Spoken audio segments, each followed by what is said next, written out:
সুরেন্দ্রনাথ সরকার তার দীক্ষার বর্ণনায় লিখেছেন, আমি ইতপূর্বে স্বপ্নে শ্রী শ্রী ঠাকুর ও শ্রী শ্রী মাকে দর্শন করেছিলাম। সেই সকল কথা মাকে বললাম।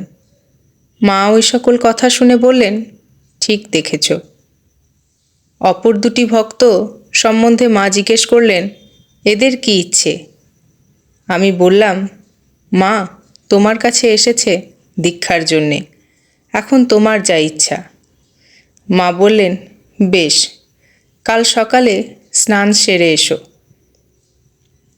আমি মাকে বললাম, মা ঠাকুর তোমার পাদপদ্ম পুজো করেছিলেন, আমাদেরও ইচ্ছে পুষ্পাঞ্জলি দিয়ে তোমার পাদপদ্ম পূজা করব। মা বললেন, আচ্ছা তাই হবে। আমি জিজ্ঞাসা করলাম, ফুল কোথায় পাবো?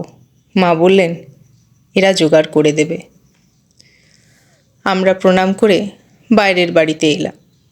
শ্রী শ্রী মা আমাকে জিজ্ঞাসা করলেন, এদের কি ইচ্ছে?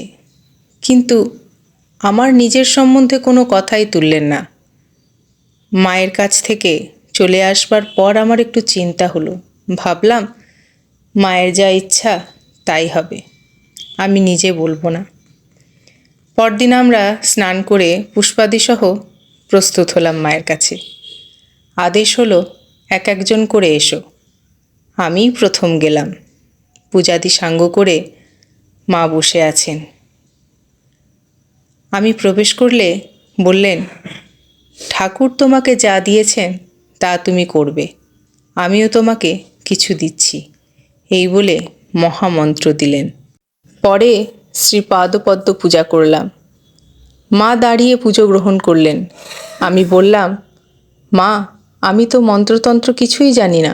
মা বললেন, অমনিই দাও না। আমি জয় মা বলে পাদপদ্মে পুষ্পাঞ্জলি দিলাম।